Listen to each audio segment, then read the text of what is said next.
What's going on, guys? So in front of you, you are looking at a very interesting, I guess you could call it an accessory or an upgrade to a fifth wheel or travel trailer, and one that a lot of people don't think about, but there's a lot of caveats if you're even going to look at something like this. I'm going to explain what you're looking at and what it's used for, and also some of the things you need to be very cautious of right after this. Hang tight, I'll be right back.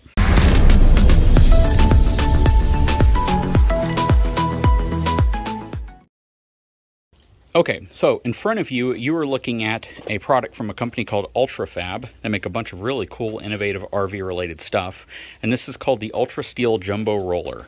What is this used for?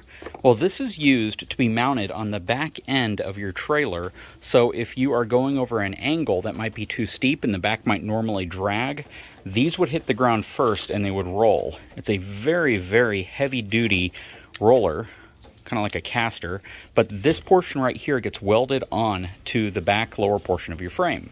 Now, a lot of things to keep in mind if you're going to be using something like this. First and foremost, if you have to use this, which means if this comes into contact with the ground, you very well could damage the frame of your RV. It could twist or torque your RV one way or the other. If you're using this on a lighter trailer, maybe like a cargo trailer or a small utility trailer, it's less likely to happen, but it still could happen. So you want to be very aware of what could potentially happen if these actually need to be used. Now, let's say that that's a risk that you think is worth taking. Why would you install these on an RV or travel trailer given that fact?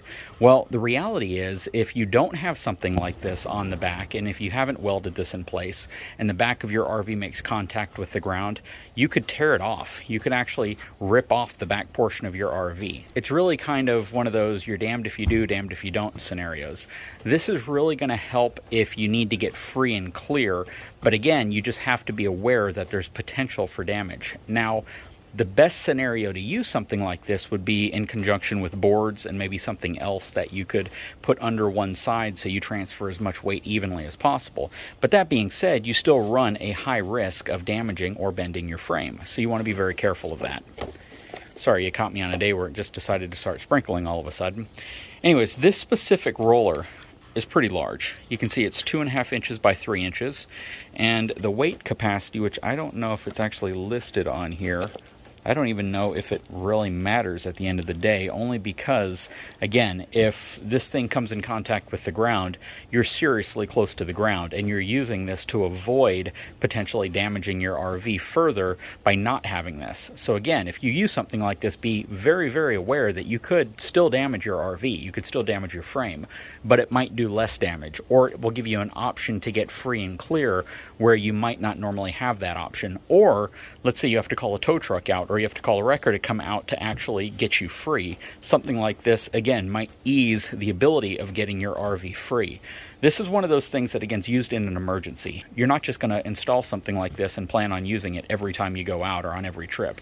This is made for those really dire emergencies whenever you're in a scenario where you know you're going to make contact, it's unavoidable, and you're just trying to perhaps limit how much damage happens to your RV.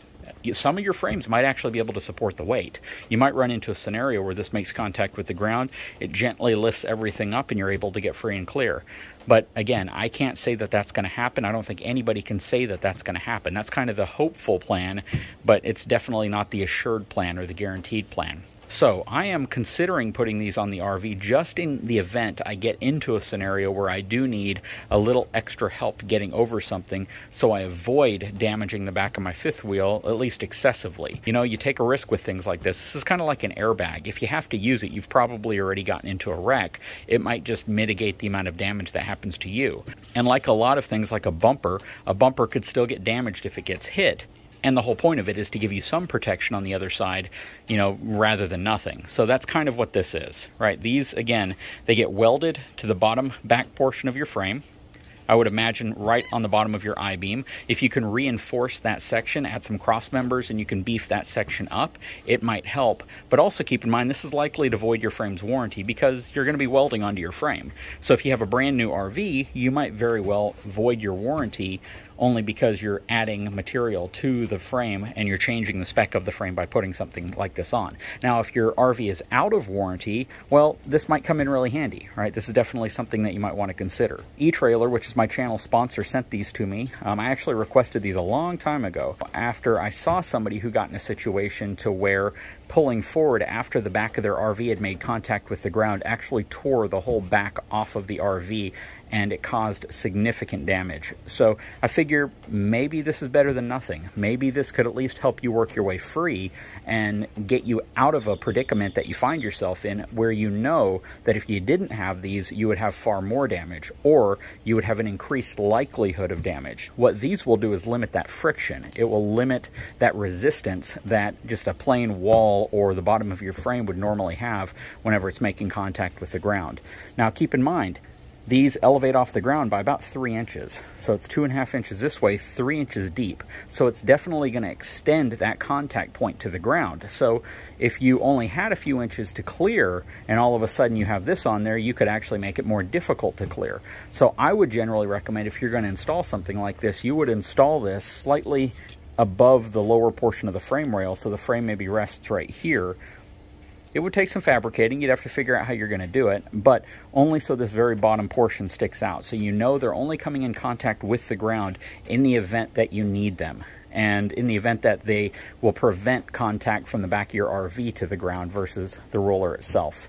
So very cool product. It's very innovative. There's obviously a need for a product like this. If you've put this on your RV, I would love to know if you have any pictures or examples where they've come in handy, or if you can share whether or not it saved your RV. That's probably the most important feedback people need to know. By installing something like this to the frame or welding it to the frame of your RV, however you decided to fabricate it, did it save your RV from potential damage? I would love for anybody who's had that type of situation happen by using something like this to please get in touch with me, and I'd love to see some pictures. I'd love to see some video footage if you have it.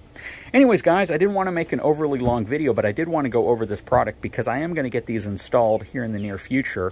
I'm not sure exactly when I'll be able to get my mobile welding tech out there to do it, but it's definitely a project that I've wanted to have done, simply because I think if I can install these with just this bottom portion exposed, and I can really, create kind of a structure for this to attach to where it's going to be strong enough and it's not going to transfer it to a weak part of the frame, they'll be able to come in really handy. It'll be interesting to find out. Anyways, I will put a link to these in the description of this video if this is something you might be interested in, or if this is something you may have been searching for. Again, you're kind of playing with fire here, and you are taking a risk, so you want to be very aware of that, and you want to understand what these could potentially cause happen to your RV if you install them. What type of liability you're taking on yourself by putting these on your RV. It might save your RV in one sense, but it could possibly cause other issues. So anytime you install something, add something, fabricate something onto your RV, you want to be well aware of that.